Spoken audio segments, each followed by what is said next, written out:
వైకాపా నాయకుల వ్యవహార శైలి దొంగని అరుస్తున్నట్లుగా ఉంది. ఈ రోజున రాష్ట్రంలో జరిగిన ఈ అరాచకాలకి, ఈ దాడులకి, ఈ రక్త చరిత్రకి, రక్తపాతానికి కారణం ఎన్నికల కమిషన్ వాళ్ళ అనవసరమైన ట్రాన్స్ఫర్స్ అన్నట్లుగా చెప్పుకొస్తుంది. చాలా బాధాకరం. అంటే మీకు జరిగితేనేమో అది బ్రహ్మాండంగా చేసినట్టు ఎన్నికల కమిషన్, మీకు వ్యతిరేకంగా ఏదన్నా జరిగితే ఎన్నికల కమిషన్ అన్యాయం చేసింది అన్న. ఎలా అన్యాయం చేసింది? కొంతమంది తొలగించి ఆ ప్లేస్లో కొంతమంది ఎస్పీలని పోస్ట్ చేసింది. అంటే ఎన్నికల కమిషన్ సెలెక్ట్ చేసింది ఆ పేర్లు జగన్మోహన్ రెడ్డి గారు, సజ్జల రామకృష్ణారెడ్డి గారు. ఎవరిచ్చారు ఆ పేర్లు? వీళ్ళని పోస్ట్ చేయండి అని చెప్పి ఎవరిచ్చారు సార్? ఇదిగో డైరెక్టర్ జనరల్ ఆఫ్ పోలీస్. ఈ అధికారులు సరిగా పనిచేయటం లేదు. ఎన్నికల కమిషన్ వీళ్ళ మీద చర్యలు తీసుకోవాలి అని కోరింది director general of police. Director general అడిగిన దాని మీదట ఎన్నికల కమిషన్,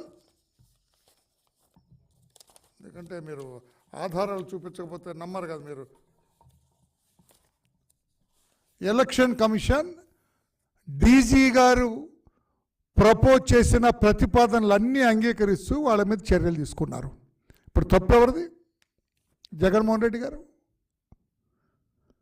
గతంలో ఒకే రోజు డీజీపీని, చీఫ్ సెక్రటరీని, ఇంటెలిజెన్స్ డీజీని, పలువురు ఎస్పీలని 2019లో ట్రాన్స్ఫర్లు చేస్తే, ఆ పదవుల నుంచి తొలగిస్తే అబ్బో ఎలక్షన్ కమిషన్ బ్రహ్మాండంగా చేస్తుందన్న జగన్మోహన్ రెడ్డి గారు ఈ రోజున ఒక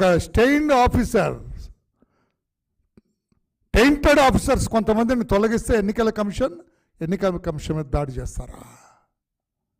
ఇది న్యాయమా? మీ అధికారులు కాదా కారణం ఈ అరాచకానికి? అసలు మీరు ఇచ్చిన పోస్టింగ్స్ ఏంటి? ఇప్పుడు ఒకటి అరెస్ట్ చేశారు, సస్పెండ్ చేశారు కొంతమంది అధికారులని. ఇందులో సగం మంది మీ వాళ్ళేనండి. కులం పేరు చెప్పడానికి నేను చాలా బాధపడుతున్నాను.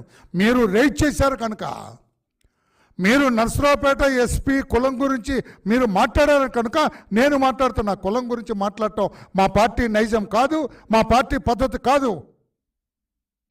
సస్పెండ్ అయిన ఈ పనికిరాని అధికారులుగా లిస్టు కాబడిన 12 మందిలో 6 మీ కులం వాళ్ళే. ఇప్పుడేం సమాధానం చెబుతావు జగన్మోహన్ రెడ్డి గారు? కులాల గురించి మీరు ఎలుగెత్తిన మాట్లాడినట్టుగా, అబద్ధాలు అసత్యాలు మాట్లాడినట్టుగా ఎవరన్నా గతంలో మాట్లాడారా? 2 డిఎస్పీలని కమ్మారిని ఇస్తానండి. తమ్ముడు ఇటు చూడమ్మా, ప్రెస్ సోదరుడు, 2 కమ్మారిని డిఎస్పీలని ఇస్తే 33 కమ్మారు, 33 కమ్మ వాళ్ళని వేసుకున్న చంద్రబాబు అని చెప్పి మీరు ఎంత ప్రచారం చేశారండి, ఎంత గగ్గోలు పెట్టారండి. అదే మీరు ముఖ్యమంత్రిగా మీ శాసనసభలో 2 కమ్మారు డిఎస్పీలు అని చెప్పారు మీరు సభానాయకుడిగా ఉన్నప్పుడు. ఎంత సిగ్గుచేటు! దీనికి ఏమి సమాధానం చెబుతారు? అందుకే నేను అన్నాను, దొంగ అని అరుస్తున్నది మీకు బాగా సూట్ అవుతుంది జగన్మోహన్ రెడ్డి గారు. ఈ తొలగించిన అధికారులందరూ ఏం చేస్తున్నారండి? వీళ్ళ బతుకులు ఎవరికి తెలియవండి? డీజీపీ రాజేంద్రనాథ్ రెడ్డి గారు ఎక్కడ కూర్చుంటున్నారండి? పిఎస్ఆర్ ఆంజనేయులు గారు ఇంటెలిజెన్స్ అడిషనల్ డీజీ ఎక్కడ కూర్చుంటున్నారండి? కొల్లి రఘురామరెడ్డి గారు ఎక్కడ కూర్చుంటున్నారండి?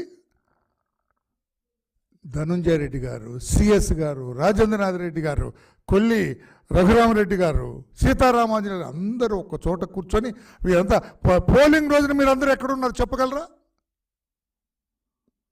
రాజేంద్రనాథ్ రెడ్డి గారు మీరు చెప్పగలరా పోలింగ్ రోజున మీరు ఎక్కడున్నారు? సీతారామాంజనేయులు గారు ఎక్కడున్నారు? మీ విధి నిర్వహణలో ఉన్నారా? మీరందరూ కూర్చొని కింది అధికారులతో మీరు మాట్లాడలేదా? మీరు డైరెక్షన్స్ ఇవ్వలేదా? మీ కాల్ డేటా ఇవ్వడానికి సిద్ధమా మీరు? నేను అడుగుతున్నా ఈ రోజున చీఫ్ సెక్రటరీ గారిని, జవహర్ రెడ్డి గారిని నేను అడుగుతున్నా, మీకు చిత్తశుద్ధి ఉంటే వీళ్ళ కాల్ డేటాస్ వెరిఫై చేయించండి.